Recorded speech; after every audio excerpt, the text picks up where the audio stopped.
ഇന്ന് ഞങ്ങൾ നിയമസഭയിൽ റൂൾ 50ക്ക് നോട്ടീസ് കൊടുത്തിരുന്നത് വളരെ പ്രധാനപ്പെട്ട ഒരു വിഷയമാണ്. തലശ്ശേരി മണോളിക്കാവ് ക്ഷേത്ര ഉത്സവത്തോട് നടന്ന ഒരു സംഘർഷം, അത് പിന്നീട് പോലീസും CPM പ്രവർത്തകരും തമ്മിലുള്ള സംഘർഷമായി മാറി. ഇത് ഞങ്ങൾ തിങ്കളാഴ്ച റൂൾ 50 ആയിട്ട് ഉന്നയിക്കണമെന്നാണ് വിചാരിച്ചിരുന്നത്. പക്ഷേ ബഹുമാനപ്പെട്ട മുഖ്യമന്ത്രിയുടെ ഹോമിനെക്കുറിച്ചുള്ള ചർച്ചയായിരുന്നു അന്ന്. ഞങ്ങളുടെ ഭാഗത്തു നിന്ന് സംസാരിച്ച 3 പ്രധാനപ്പെട്ട അംഗങ്ങൾ ഈ വിഷയത്തെക്കുറിച്ച് നിയമസഭയിൽ സംസാരിച്ചെങ്കിലും മുഖ്യമന്ത്രി ദീർഘനേരം മറുപടി പറഞ്ഞിട്ടും ഈ വിഷയത്തിൽ മാത്രം ഒരു മറുപടിയും പറയാതെ ഒഴിഞ്ഞു മാറി. ആ സാഹചര്യത്തിലാണ് ഇന്ന് സഭാ നടപടികൾ നിർത്തിവെച്ച് ഈ വിഷയം ചർച്ച ചെയ്യണം എന്ന് ആവശ്യപ്പെട്ടുകൊണ്ട് ഞങ്ങൾ നോട്ടീസ് കൊടുത്തത്. എന്നാൽ ഇത് പൊതുപ്രാധാന്യമുള്ള വിഷയമല്ല, സഭയിൽ ചർച്ച ചെയ്യേണ്ട ആവശ്യമില്ല എന്ന ലാഘവത്വത്തോടു കൂടി അതിന് അവസരം തരാതിരിക്കുകയാണ്. സർക്കാരിൻ്റെ പ്രതിരോധത്തിൽ നിൽക്കുന്ന, വല്ലാതെ പ്രതിരോധത്തിൽ നിൽക്കുന്ന കേരളത്തിലെ പോലീസിൻ്റെ മുഴുവൻ ആത്മവീര്യവും തകർത്ത് കളയുന്ന ഒരു സംഭവമാണ് തലശ്ശേരിയിൽ ഉണ്ടായത്. അത് ഗവൺമെൻറ് പ്രതിരോധത്തിലായതുകൊണ്ടാണ് ഈ നോട്ടീസ് ചർച്ച പോലും അനുവദിക്കാതെ അത് തള്ളിയത്. അതിൽ പ്രതിഷേധിച്ചാണ് ഞങ്ങൾ വാക്കൗട്ട് ചെയ്തത്. യഥാർത്ഥത്തിൽ അവിടെ തെയ്യം അമ്പലത്തിലേക്ക് കടന്നു പോകുന്ന സമയത്ത് CPM പ്രവർത്തകർ അവിടെ പോയി നിന്ന് ഇൻകുലാബ് സിന്ദാബാദ് വിളിച്ചു. അതെന്തിനാണെന്ന് ഞങ്ങൾക്ക് അറിയില്ല. അപ്പോഴാണ് അവിടെ ഒരു സംഘർഷം ഉണ്ടായത്. ആ സംഘർഷം വന്നപ്പോൾ പിടിച്ചു മാറ്റാൻ തലശ്ശേരി പോലീസ് സ്റ്റേഷനിലെ ഉദ്യോഗസ്ഥന്മാരടക്കമുള്ള പോലീസുകാർ പിടിച്ചു മാറ്റാൻ ശ്രമിച്ചു. എന്നാൽ ആ പിടിച്ചു മാറ്റാൻ ശ്രമിച്ച പോലീസിനെ ക്രൂരമായിട്ടാണ് ഈ CPM പ്രവർത്തകർ, ക്രിമിനലുകൾ ആക്രമിച്ചത്. FIRൽ പറഞ്ഞിരിക്കുന്നത്, അവർ CPM പ്രവർത്തകർ പറഞ്ഞു, കേരളം ഭരിക്കുന്നത് ഞങ്ങളാണ്. ഞാൻ വായിക്കാം, FIR വായിക്കാം. ഞെട്ടിപ്പിക്കുന്ന കാര്യമാണ് പറഞ്ഞിരിക്കുന്നത്. കേരളം ഭരിക്കുന്നത് ഞങ്ങളാണ്, പോലീസ് കാവിൽ കയറി കളിക്കണ്ട, കാവിലെ കാര്യം നോക്കാൻ ഞങ്ങളുണ്ട്, കളിക്കാൻ നിന്നാൽ ഒരൊറ്റ എണ്ണം തലശ്ശേരി സ്റ്റേഷനിൽ ഉണ്ടാവില്ല എന്ന് പറഞ്ഞ് ഭീഷണിപ്പെടുത്തി. മാത്രമല്ല പോലീസ് ഉദ്യോഗസ്ഥരെ, വനിതാ പോലീസ് SI അടക്കം ഇവരെ ഉപദ്രവിച്ചു. പോലീസുകാരനെ നിലത്തിട്ട് ചവിട്ടിക്കൂട്ടി, അയാൾക്ക് പരിക്ക് പറ്റി. അതിനിടയിൽ സംഘർഷമുണ്ടാക്കിയ ഒരാൾ ഇതിനു മുമ്പ് പോലീസിനെ ആക്രമിച്ച കേസിലെ പ്രതിയാണ് എന്ന് പോലീസ് തിരിച്ചറിഞ്ഞ് അയാളെ അറസ്റ്റ് ചെയ്ത് ജീപ്പിലേക്ക് കയറ്റിയപ്പോൾ CPM പ്രവർത്തകർ സംഘമായി വന്നു ചേർന്ന് അയാളെ പോലീസിൽ നിന്ന് ബലം പ്രയോഗിച്ച് മോചിപ്പിച്ചു. എന്താ പറഞ്ഞത്? പിന്നെ ഞങ്ങളായിട്ട് കളിച്ചാൽ തലശ്ശേരി പോലീസ് സ്റ്റേഷനിൽ ഒരെണ്ണം കാണില്ല എന്ന് ക്രിമിനലുകൾ പറഞ്ഞത് യാഥാർത്ഥ്യമായി. 2 SIമാരെ, വനിതാ SIയെയും ട്രാൻസ്ഫർ ചെയ്തു ആ പോലീസ് സ്റ്റേഷനിൽ നിന്ന്. അപ്പോൾ ക്രിമിനലുകൾക്ക് കൊട പിടിച്ചു കൊടുക്കുന്ന നടപടിയാണ്. എങ്ങനെയാണ് പോലീസ് ജോലി ചെയ്യുന്നത് കേരളത്തിൽ? പോലീസ് ജോലി ചെയ്യുമ്പോൾ പോലീസിനെ ഉപദ്രവിച്ച ആളുകളെ അറസ്റ്റ് ചെയ്യുമ്പോൾ ബലം പ്രയോഗിച്ച് പാർട്ടി പ്രവർത്തകരെ മോചിപ്പിക്കുന്നു. ഞങ്ങളോട് കളിച്ചാൽ പിന്നെ പോലീസ് സ്റ്റേഷനിൽ ഉണ്ടാവില്ല എന്ന് പറയുന്നു. അതനുസരിച്ച് പാർട്ടി നേതൃത്വം ഗവൺമെൻറ്റിനെ അറിയിച്ച് ആഭ്യന്തര വകുപ്പ് ഈ ഉദ്യോഗസ്ഥന്മാരെ, ആക്രമണത്തിന് വിധേയരായ ഉദ്യോഗസ്ഥന്മാരെ അവർ പോലീസ് സ്റ്റേഷനിൽ നിന്ന് ട്രാൻസ്ഫർ ചെയ്യുന്നു. നിരവധി പേരാണ്, നിരവധി പ്രവർത്തകരാണ്. അതായത് ചെറുപ്പക്കാർ, ഈ FIRൽ പറഞ്ഞിരിക്കുന്നത് കുറച്ച് ചെറുപ്പക്കാർ, സ്ത്രീകളടക്കമുള്ള ഭക്തജനങ്ങൾക്ക് ശല്യമുണ്ടാക്കുന്ന രീതിയിൽ പെരുമാറുന്നത് കണ്ട് വനിതാ SI പറയാണ്, അവരോട് മാറി നിൽക്കാൻ ഞാൻ ആവശ്യപ്പെട്ട പ്രകാരം മാറി നിൽക്കാതെ ആവുമെങ്കിൽ മാറ്റിക്കോ എന്ന് കയർത്ത് സംസാരിച്ചു. കയർത്ത് സംസാരിച്ച ചെറുപ്പക്കാരൻ പോലീസിനെ ആക്രമിച്ച കേസിലെ പ്രതിയാണെന്ന് ഞാൻ തിരിച്ചറിഞ്ഞപ്പോൾ അയാൾ പേര് മാറ്റി പറഞ്ഞു. എങ്കിലും അയാളെ മനസ്സിലായി. അയാൾ അറസ്റ്റ് ചെയ്തപ്പോൾ ബലപ്രയോഗത്തിലൂടെ പോലീസ് വാഹനത്തിൽ കയറ്റുകയും തുടർന്ന് 15ഓളം പേരും എനിക്ക് പരിചയമുള്ള ആളുകളും ഉൾപ്പെടെ 40ഓളം പേര് വന്നു ചേർന്ന് പ്രതിയെ ബലമായി മോചിപ്പിച്ചുകൊണ്ടാണ് പോയത്. പിന്നെ പോലീസിനെതിരെ അസഭ്യവർഷമാണ്. അത് ഞാൻ വായിക്കുന്നില്ല. FIR തന്നെ ഉണ്ട് പോലീസിനെതിരായിട്ടുള്ള അസഭ്യവർഷം. ഈ പിണറായി വിജയൻ കേരളത്തിൻ്റെ ആഭ്യന്തരമന്ത്രിയായിരിക്കുമ്പോൾ പോലീസിനെ നിലത്തിട്ട് ചവിട്ടിക്കൂട്ടി CPMൻ്റെ ക്രിമിനലുകൾ. എന്നിട്ട് അവർക്കെതിരായി നടപടിയെടുക്കാതെ, സംഘടനാപരമായ നടപടിയോ മറ്റു നടപടികളോ സ്വീകരിക്കാതെ ഈ ഇരകളായി മാറിയ പോലീസുകാരെ പോലീസ് സ്റ്റേഷനിൽ നിന്ന് ട്രാൻസ്ഫർ ചെയ്ത് CPMനോട് കളിക്കണ്ട എന്ന ക്രിമിനലുകളുടെ വാക്കുകൾക്ക് കേരളത്തിലെ മുഖ്യമന്ത്രി അടിവരയിട്ട് കൊടുത്താണ്. കേരളത്തിലെ ഏറ്റവും നല്ല പോലീസ് സ്റ്റേഷനുള്ള അവാർഡ് കിട്ടിയ പോലീസ് സ്റ്റേഷനിലെ SIമാർക്കാണ് ഈ ദുരന്തം ഉണ്ടായത്. ഇത് സംസ്ഥാനത്തുടനീളം ആവർത്തിക്കപ്പെടുകയാണ്. SFI നേതാക്കൾ പോലീസിനെ ഭീഷണിപ്പെടുത്തുകയാണ്. നിനക്ക് വേറെ പണിക്ക് പോയിക്കൂടെ എന്ന് ചോദിക്കുകയാണ് SFI നേതാവ്. ചാലക്കുടിയിൽ വണ്ടി അടിച്ചു തകർത്തു. ഏരിയ സെക്രട്ടറിയുടെ നേതൃത്വത്തിൽ പോലീസ് അറസ്റ്റ് ചെയ്ത ആളുകളെ ബലമായി മോചിപ്പിച്ചുകൊണ്ടുപോയി. പോലീസ് ഉദ്യോഗസ്ഥരെതിരായിട്ട് പല സ്ഥലത്തും നന്നായി ജോലി ചെയ്യുന്ന പോലീസ് ഉദ്യോഗസ്ഥർക്കെതിരായി ഇവർ പല സ്ഥലത്തും ഭീഷണിയാണ് നടത്തുന്നത്. മൈക്ക് വെച്ച് കെട്ടി തൻ്റെ കാല് വെട്ടും കൈ വെട്ടും എന്ന് പ്രസംഗിക്കുന്ന CPM നേതാക്കന്മാർ. ആരാണ് കേരളം ഭരിക്കുന്നത്? എങ്ങനെയാണ് കേരളത്തിൻ്റെ പോലീസിൻ്റെ ആത്മവീര്യം തകർന്നു പോകാതിരിക്കുന്നത്? ഈ ക്രിമിനലുകളെ സംരക്ഷിക്കുന്ന ഈ സമീപനമാണ്. ഇതൊരു ഞെട്ടിക്കുന്ന, ഇത് കൊടുക്കുന്ന ഒരു മെസ്സേജ് എന്താ? കേരളത്തിലെ പോലീസിന് കൊടുക്കുന്ന മെസ്സേജ് എന്താ? പാർട്ടിക്കാരെ അവർക്ക് വേറെ അവകാശങ്ങളുള്ള ആളാണ്, അവരെ തൊടാൻ പോകണ്ട എന്നുള്ളൊരു മെസ്സേജാണ്. മുഖ്യമന്ത്രിയുടെ ജില്ലയിൽ സ്പീക്കറുടെ നിയോജക മണ്ഡലത്തിലാണ് ഇത്രയും ക്രൂരമായ നിന്ദ്യമായ ഒരു സംഭവം നടന്നത്. അതുകൊണ്ട് ബഹുമാന്യനായ സ്പീക്കർ അല്ലെങ്കിൽ മുഖ്യമന്ത്രിയും എല്ലാം പ്രതിരോധത്തിലാവും എന്ന് കണ്ടിട്ടാണ് മറുപടി പറയാനില്ലാത്തതുകൊണ്ടാണ്. അല്ലെങ്കിൽ ഹോമിൻ്റെ ചർച്ചയിൽ ഞങ്ങളിത് ഉന്നയിക്കുമ്പോൾ മുഖ്യമന്ത്രി ലോകത്തുള്ള എല്ലാ കാര്യത്തിനും മറുപടി പറയുമല്ലോ. എന്തുകൊണ്ടാണ് ഇത് ഈ കാര്യത്തിൽ മറുപടി പറയാറുന്നത്? ഇതിന് മറുപടി പറയാനില്ല. ഗവൺമെൻറ് പ്രതിരോധത്തിലാണ്. ഇത് ഞങ്ങൾ അതിശക്തമായി പ്രതിഷേധിക്കുന്നു.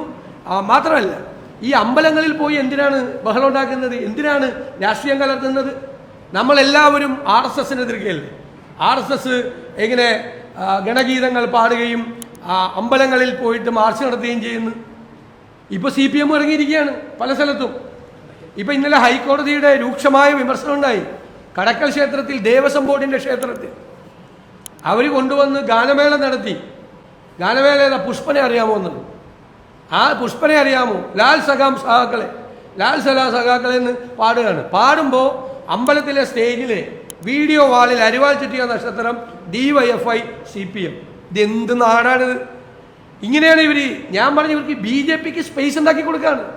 അവിടെ വന്നൊരു സംഘർഷം നടത്തി BJPക്ക് സ്പേസ് ഉണ്ടാക്കി കൊടുക്കാൻ വേണ്ടിയിട്ടുള്ള കാര്യങ്ങളാണ് ചെയ്യുന്നത്. അമ്പലത്തിൽ പോയി ഇത് ചെയ്യാമോ? ഏതെങ്കിലും ദേവാലയത്തിൽ പോയി, ആരുടെയെങ്കിലും ദേവാലയത്തിൽ പോയി ഇത് ചെയ്യാമോ? അപ്പം എന്തും ചെയ്യാൻ മടിക്കാത്ത, ഇന്നലെ ഹൈക്കോടതി രൂക്ഷമായ വിമർശനമാണ്. നാട്ടുകാരുടെ പൈസയെ പിരിച്ചെടുത്തിട്ടാണ് ഇതുപോലത്തെ ഗാനമേള നടത്തി പുഷ്പനെ അറിയാമോ എന്ന് ചോദിക്കുന്നത് ഭക്തജനങ്ങളോടെ. അവരെന്ത് പഴിച്ചു? ഇതാണ് നടക്കുന്നത്. ഇതൊക്കെ ഈ എന്തും ചെയ്യാം എന്നുള്ള അഹങ്കാരം തലയ്ക്ക് പിടിച്ചതിൻ്റെ ഭാഗമാണ്. അണികളെ കയറൂരി വിട്ടിരിക്കുകയാണ്, ഒരു നിയന്ത്രണമില്ലാതെ. എന്തും ചെയ്യും CPM അണികൾ എന്ന സ്ഥിതിയാണ് കേരളത്തിൽ. ഇതുപോലത്തെ ഒരു സംഘർഷമാണ്. തെയ്യം അകത്തേക്ക് കിടക്കുന്ന സമയത്ത് ഇൻക്ലാബ് സിന്ദാബാദ് വിളിക്കേണ്ട ആവശ്യമില്ല. അതിൻ്റെ മുമ്പിൽ പോയി ഇൻക്ലാബ് സിന്ദാബാദ് വിളിക്കുക. അത് വിളിക്കാൻ പറ്റി എത്ര സ്ഥലം വേറെയുണ്ട്? അമ്പലത്തിലെ തെയ്യം അകത്തേക്ക് പ്രവേശിക്കുമ്പോഴാണ് ഇൻക്ലാബ് സിന്ദാബാദ് വിളിച്ച് തെയ്യത്തിന് അഭിവാദ്യം ചെയ്യണത്. ഇത് കേട്ടുകേൾവി പോലും ഇല്ലാത്ത കാര്യങ്ങളാണ്. അപ്പോൾ എവിടെയെല്ലാം ക്രിമിനലുകളുടെ സംഘമായി ഇവർ മാറിയിരിക്കുക. എവിടെയല്ല, ഞാൻ നേരത്തെ പറഞ്ഞു, പൊളിറ്റിക്കൽ പേട്രണേജാണ്. ലഹരി മരുന്ന് മാഫിയ സംഘങ്ങൾക്ക് അവർക്കെല്ലാം പിന്തുണ കൊടുക്കുന്നത് ഇവരാണ്. അപ്പോൾ ഇത് കേരളത്തിൽ ആവർത്തിച്ചുകൂടാ. ഇത് പോലീസിൻ്റെ ആത്മവീര്യം തകർന്നു പോകുന്ന, അവർക്ക് ജോലി ചെയ്യാൻ മടി തോന്നുന്ന സംഭവമാണ്. അക്ഷരാർത്ഥത്തിൽ ഇക്കാര്യത്തെക്കുറിച്ച് അന്വേഷിച്ച് വേണ്ട നടപടികൾ എടുക്കുകയും പോലീസ് ഉദ്യോഗസ്ഥന്മാരുടെ ട്രാൻസ്ഫർ പിൻവലിച്ച് അവർക്ക് പിന്തുണ കൊടുക്കുകയുമാണ് ഗവൺമെൻറ് ചെയ്യേണ്ടത്. അത് തന്നെയാണ് വിഷയം. ബഹുമാനപ്പെട്ട പ്രതിപക്ഷതാവ് പറഞ്ഞ പോലെ നിയമവാഴ്ച പോലീസിനെ പ്രൊട്ടക്ട് ചെയ്യണം. അതാണ് ഇവിടുത്തെ പോയിന്റ്. നഗ്നമായ ഒരു രാഷ്ട്രീയ ഇടപെടൽ അതാണ് ഇപ്പോൾ ഏറ്റവും വലിയ ആരോപണം വന്നിരിക്കുന്നത്. ഇവിടെ ഇപ്പം നടന്നുകൊണ്ടിരിക്കുന്ന കാര്യങ്ങളിൽ മുഴുവൻ പോലീസിൻ്റെ ഭാഗത്ത് നിന്ന് കർശനമായ നടപടി വന്നാൽ നിൽക്കുന്ന കാര്യങ്ങളാണ്. മയക്കുമരുന്നായാലും കൊലപാതകങ്ങളായാലും പ്രശ്നങ്ങളായാലും ഒക്കെ. പക്ഷെ എല്ലാത്തിലും രാഷ്ട്രീയ ഇടപെടലുണ്ട് എന്നുള്ളതിൻ്റെ ഒരു ക്ലിയർ ആയിട്ടുള്ള ഡെമോൺസ്ട്രേഷനാണ് ഇവിടെ നടക്കുന്നത്. FIR തന്നെ അതാണ്. പക്ഷേ FIR അതാണ്, ബാക്കിയുള്ളതൊക്കെ അങ്ങനെയാണ്. എല്ലാവർക്കും നഗ്ന നേത്രങ്ങൾ കൊണ്ട് കാണാവുന്ന കാര്യങ്ങളാണ്. പക്ഷേ നടപടി പോലീസുകാർക്കെതിരെയാണ്. അതാണ് കേരളത്തിൽ നിയമവാഴ്ച നേരാവണ്ണം നടക്കാത്തതിൻ്റെ കാരണം എന്നുള്ളത് വ്യക്തമാക്കുന്ന ഒരു കേസാണിത്. അതുകൊണ്ടാണ് നിയമവാഴ്ച ഉറപ്പ് വരുത്തണം. പോലീസിന് സംരക്ഷണം, പോലീസിന് നിയമവാഴ്ച പ്രൊട്ടക്ട് ചെയ്യുമ്പോൾ അതിനുള്ള സംരക്ഷണം കൊടുക്കണമെന്ന അർത്ഥത്തിലും പ്രതിപക്ഷം ഈ വിഷയം നിയമസഭയിൽ കൊണ്ടുവന്നത്. അത് ചർച്ചക്കെടുക്കാതെ അനുവദിക്കാത്ത സ്ഥിതി എന്ന് പറഞ്ഞാൽ അത് അതിലേറെ അപലപിക്കേണ്ട ഒരു കാര്യമാണ്. അതുകൊണ്ടാണ് ഞങ്ങൾ ബഹിഷ്കരിച്ചത്. പറഞ്ഞില്ല അടിയന്തരപ്രമേയം പറഞ്ഞില്ല. പിന്നെ മുഖ്യമന്ത്രി ഉത്തരം മുട്ടുന്നൊരു സാഹചര്യം. കണ്ണൂരിൽ യൂത്ത് കോൺഗ്രസ് പ്രവർത്തകര് മുഖ്യമന്ത്രിയെ കരിങ്കൊടി കാണിച്ചപ്പോൾ പോലീസ് അവരെ ചെടിച്ചട്ടി കൊണ്ടും ഹെൽമറ്റ് കൊണ്ടും അടിച്ച് പരിക്കേൽപ്പിച്ചു. ഗുരുതര പരിക്കായിരുന്നു. അന്ന് മുഖ്യമന്ത്രി ആ സംഭവത്തെ ന്യായീകരിച്ചത് അത് രക്ഷാപ്രവർത്തനം എന്ന് പറഞ്ഞാണ് കേരളത്തിലെ മുഖ്യമന്ത്രി ന്യായീകരിച്ചത്. തലശ്ശേരിയിലെ മുഖ്യമന്ത്രിയുടെ പാർട്ടിക്കാര് പോലീസ് ഉദ്യോഗസ്ഥന്മാരെ ആക്രമിച്ചതിന്, പരിക്കേൽപ്പിച്ചതിന്, ചവിട്ടിത്താഴെയിട്ടതിന്, അസഭ്യം പറഞ്ഞതിന്, ഭീഷണിപ്പെടുത്തിയതിന് തലശ്ശേരിയിൽ നിങ്ങൾ ഉണ്ടാവില്ല, ഞങ്ങളാണ് സംസ്ഥാനം ഭരിക്കുന്നതെന്ന് വെല്ലുവിളിച്ചതിന് 2 FIR 2 SIമാർ പരാതിക്കാരായിട്ടാണ് ക്രൈം 186, 187, 2025 തലശ്ശേരിയിലെ 2 FIR രജിസ്റ്റർ ചെയ്തിട്ടുള്ളത്. ഇത് ഞങ്ങൾ ആ FI സ്റ്റേറ്റ്മെന്റ് ഞങ്ങൾ നിയമസഭയിൽ വായിച്ചാൽ കേരളത്തിലെ മുഖ്യമന്ത്രിക്ക് മറുപടിയില്ല. മുഖ്യമന്ത്രിയുടെ മൂക്കിന് താഴെ സ്പീക്കറുടെ നിയോജക മണ്ഡലത്തിൽ തലശ്ശേരിയിൽ നടന്ന എല്ലാവരും നടന്ന ഈ സംഭവമാണ്. അവിടെയാണ് ഈ പരാതിക്കാരായ SI വിപിനെയും വനിതാ SI ദീപ്തിയെയും മറ്റ് സ്റ്റേഷനിലേക്ക് സ്ഥലം മാറ്റി CPM ഗുണ്ടകൾ എന്ത് പറഞ്ഞ് ഭീഷണിപ്പെടുത്തിയോ അത് നടപ്പിലാക്കി. ഇതെന്ത് സന്ദേശമാണ് കേരളത്തിലെ പോലീസിനും ജനങ്ങൾക്കും നൽകുന്നത്? പോലീസിന് പോലും സുരക്ഷിതത്വമില്ല. പച്ചമരത്തോട് ഇതാണ് എങ്കിൽ ഉണക്കമരത്തോട് എങ്ങനെയാണ് എന്ന് ഞങ്ങൾ നിയമസഭയിൽ ചോദിച്ചാൽ ഉത്തരവില്ലാത്തതുകൊണ്ട് തന്നെയാണ് ഇന്ന് ഈ അടിയന്തര പ്രമേയം ചർച്ചയ്ക്കെടുക്കാത്തത്.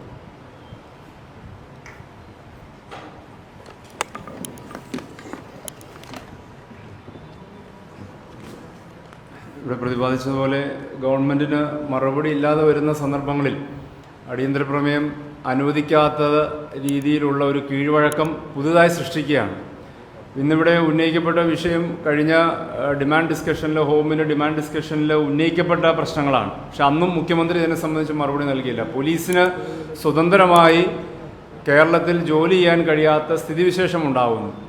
പോലീസിനെ ക്രിമിനലുകൾ ആക്രമിക്കുമ്പോൾ അവരെ സംരക്ഷിക്കേണ്ട ഉത്തരവാദിത്വം സർക്കാരിനാണെങ്കിൽ അവരെ വീണ്ടും ബലി കൊടുക്കുന്ന സാഹചര്യമാണ് പലപ്പോഴും ഉണ്ടാകുന്നത് ഈ സത്യസന്ധരായ പോലീസ് ഉദ്യോഗസ്ഥർ. എന്നാൽ പോലീസിൽ ക്രിമിനൽ വൽക്കരണം മറ്റൊരു തരത്തിൽ നടക്കുകയാണ്, രാഷ്ട്രീയവൽക്കരണം മറ്റൊരു തരത്തിൽ നടക്കുകയാണ്. അങ്ങനെ നടക്കുന്ന പോലീസുകാർക്ക് നിലനിൽപ്പുള്ളൂ എന്ന മെസ്സേജാണ് ഇന്ന് ഈ സേനയിലേക്ക് ചെല്ലുന്നത്.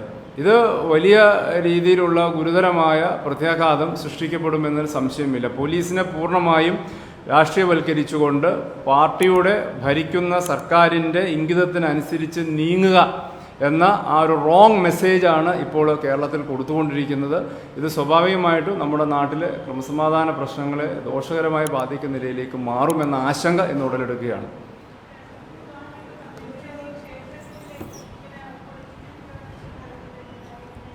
അല്ല, ക്ഷേത്രങ്ങളിൽ അങ്ങനെ പൊളിറ്റിക്കൽ ഇൻ്റർവെൻഷൻ വരേണ്ട ആവശ്യമില്ലല്ലോ. ക്ഷേത്രങ്ങളുടെ ഇതിന് വിടുക. ദേവാലയങ്ങൾ അവിടുത്തെ കാര്യങ്ങൾ നടത്തിക്കോട്ടെ, അവിടുത്തെ കമ്മിറ്റികൾ, ദേവസ്വം ബോർഡ് അവർ ചെയ്തോട്ടെ. ഇവരവിടെ പോയി ബലം പ്രയോഗിച്ച് ഇത് ക്രിമിനൽ കേസുകളിലെ പ്രതികളായിട്ടുള്ള ആളുകളാണ് പല ക്ഷേത്ര കമ്മിറ്റികളുടെ ഭാരവാഹികൾ. ഞാനതൊന്നും പറയാഞ്ഞിട്ടാണ്. വലിയ ക്രിമിനൽ പശ്ചാത്തലമുള്ള ആളുകൾ അതിൻ്റെ മുകളിൽ വന്നിരുന്നിട്ട് അവർ ആളുകളുടെ പണം പിരിച്ചിട്ട് ഇതുപോലത്തെ പരിപാടികൾ നടത്തുകയാണ്. അതുണ്ടാക്കാൻ പോകുന്നൊരു സംഘർഷം എന്താ? എന്തിനാണ് ഇങ്ങനൊരു രാഷ്ട്രീയവൽക്കരണം ക്ഷേത്രങ്ങളിൽ പോയി ചെയ്യുന്നത്? നമ്മളെല്ലാവരും BJP RSS ചെയ്യുന്നതിനെ എതിർക്കുന്ന ആളുകളല്ലേ. അപ്പോൾ ഇവരും അത് തന്നെ ചെയ്താലോ? തികച്ചും തെറ്റായിട്ടുള്ള കാര്യമാണ്. ഒരു ദേവാലയത്തിലും ഒരു മതവിഭാഗങ്ങളുടെ ദേവാലയത്തിലും ഇത്തരം രാഷ്ട്രീയം കലർത്താൻ പാടില്ല. വീഡിയോ വാൾ വെച്ച് എലക്ഷൻ പറഞ്ഞിട്ടുണ്ടോ? നവകേരള സദസ്സിന് പോലും ഗവൺമെൻറ് പരിപാടി നടത്തുകയാണെന്നിട്ട് പറഞ്ഞിട്ട് പോലും ക്ഷേത്ര വളപ്പുകൾ അതിനെ അനുവദിക്കരുതെന്ന് ഹൈക്കോടതി വിധിയുണ്ട്.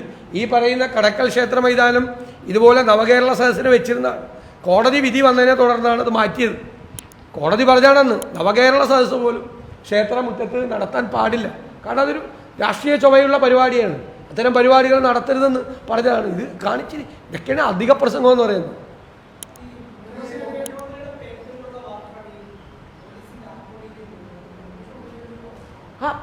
പോലീസിൻ്റെ ഒരു ആത്മവീര്യം വേണ്ടേ? പോലീസിന് ജോലി ചെയ്യാനുള്ളൊരു ധൈര്യം വേണ്ടേ? ഈ ഒരു അനുഭവം ഇത് കൊടുക്കുന്ന, ഞാനതാണ് ചോദിച്ചത്, ഇത് കൊടുക്കുന്ന ഒരു മെസ്സേജ് എന്താ, സന്ദേശം എന്താണ്? പോലീസ് ഉദ്യോഗസ്ഥന്മാർ ഇത് കൊടുക്കുന്ന മെസ്സേജ്, നിങ്ങൾ എന്ത് ചെയ്താലും പാർട്ടിക്കാരെ അങ്ങോട്ട് വിട്ടേക്ക്, അതുമ്പോൾ തൊട്ട് കളിക്കണ്ട. അവർക്ക് എന്താ നിയമം വേറെയാണോ? അവർക്ക് വേറെ CRPCയും അവർക്ക് വേറെ IPC ഉണ്ടോ? പാർട്ടി തന്നെ പോലീസ് സ്റ്റേഷനും പാർട്ടി തന്നെ കോടതിയും പാർട്ടി തന്നെ എല്ലാ കാര്യവും തീരുമാനിക്കുക. ഇത് സ്റ്റാലിൻ്റെ റഷ്യയല്ല, ഇത് കേരളമാണ്. അങ്ങനെ ചെയ്യാമോ? ഇതിപ്പോൾ പാർട്ടിക്കാർക്ക് വേറെ നീതിയാണ്.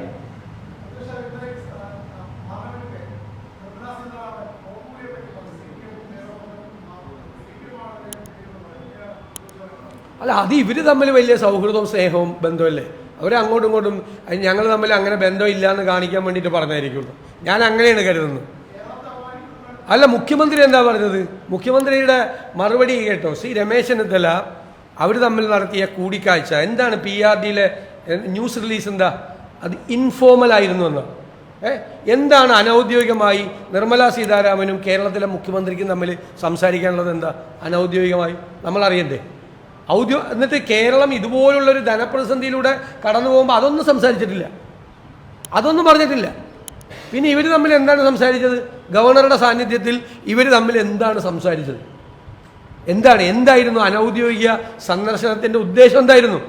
ഞാൻ ചോദിക്കട്ടെ, പാർലമെൻറ്റിലെ ക്യാൻറ്റീനിൽ പ്രധാനമന്ത്രിയുടെ കൂടെ ഇരുന്നൊരു കാപ്പി കുടിച്ചു എന്നതിൻ്റെ പേരിൽ NK പ്രേമചന്ദ്രനെതിരായി കഴിഞ്ഞ പാർലമെൻറ്റ് തെരഞ്ഞെടുപ്പിൽ ആക്ഷേപം ഉന്നയിച്ച ആളാണ് ഈ മുഖ്യമന്ത്രി അടക്കമുള്ള ആൾ. ക്യാൻറ്റീനിൽ ഇപ്പോൾ ഇവിടുത്തെ ക്യാൻറ്റീനിൽ വന്ന ഞങ്ങൾ മന്ത്രിമാരും ഞങ്ങളും എല്ലാവരും അങ്ങോട്ടും ഇങ്ങോട്ടും ഏറ്റുമുട്ടിയിട്ട് അവിടുത്തെ ക്യാൻറ്റീനിൽ അപ്പുറം ഇപ്പുറം ഇരുന്ന് കാപ്പി കുടിക്കാറുണ്ട് ഇല്ലേ? ഈ ക്യാൻറ്റീനിൽ നിങ്ങൾ കണ്ടിട്ടുണ്ടല്ലോ, നിങ്ങളായിട്ടും വന്ന് നമ്മളിരിക്കാറുണ്ട്. അതുപോലെ പാർലമെൻറ്റിലെ ക്യാൻറ്റീനിൽ നരേന്ദ്രമോദി ഇരുന്ന സമയത്ത് ആ ടേബിളിൽ ഇരുന്ന് കാപ്പി കുടിച്ചു എന്ന് പറഞ്ഞ് വലിയ സംഭവമാക്കി NK പ്രേമചന്ദ്രനെ അധിക്ഷേപിക്കാൻ ഈ മുഖ്യമന്ത്രി അടക്കമുള്ള ആളുകൾ ശ്രമിച്ചാണ്.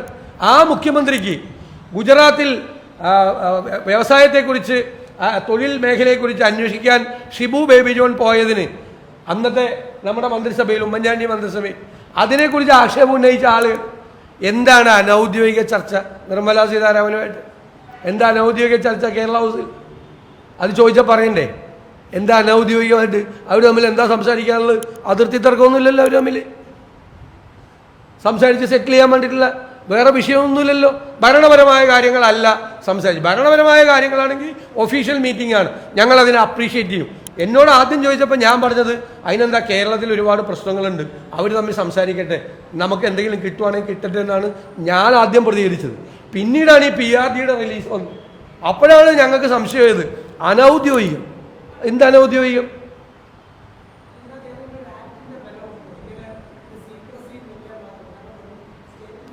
ഒരു നിയമപരമായ പിൻബലമില്ല. അത് രാഷ്ട്രീയ ചർച്ചയാണ് നടത്തിയെന്ന് സാമാന്യ ബുദ്ധിയുള്ളവർക്ക്, അരിയാഹാരം കഴിക്കുന്ന എല്ലാവർക്കും മനസ്സിലാവുമല്ലോ. അല്ലെ, അവർ ഒഫീഷ്യലായിട്ടും കേരളത്തെ സംബന്ധിച്ചിട്ടുള്ള കാര്യമാണ് ചർച്ച ചെയ്തതെങ്കിൽ അവർക്കത് പറയാമല്ലോ. അത് പറയുന്നില്ലല്ലോ. എന്തിനാണ് PRD ഇത് അനൗദ്യോഗിക ചർച്ചയാണ് എന്ന് പറഞ്ഞത്? അതാണ് ഞങ്ങളുടെ ചോദ്യം.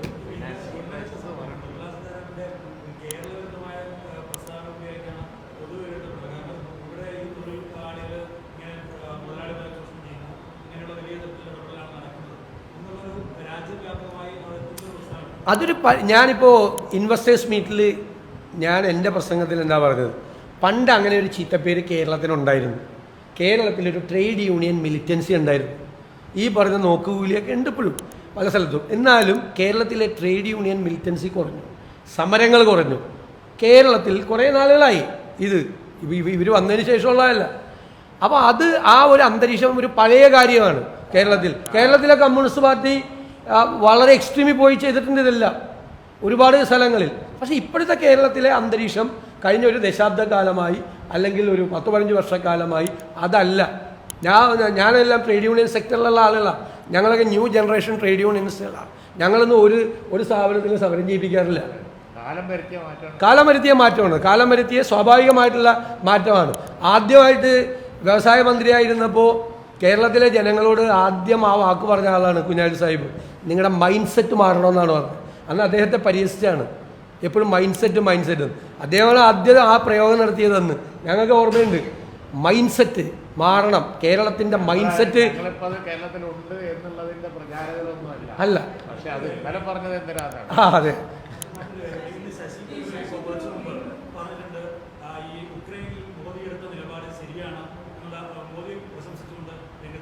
ഞാൻ കേട്ടില്ല.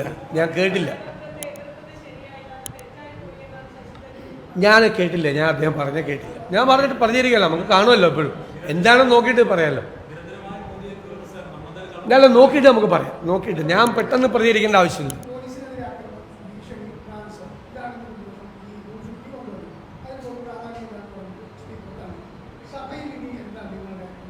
അല്ല, ഞങ്ങൾ ഈ വിഷയം സഭയിൽ വീണ്ടും അവതരിപ്പിക്കും, ഇത് പിന്നെ ഇന്ന് ഫിനാൻസ് ബില്ലെല്ലാം എടുക്കുന്നതുകൊണ്ടാണ് വേറൊരു സംഘർഷത്തിലേക്ക് നമ്മൾ പോകാറ്. നമുക്ക് കുറേ കാര്യങ്ങൾ പറയാനുണ്ടല്ലോ.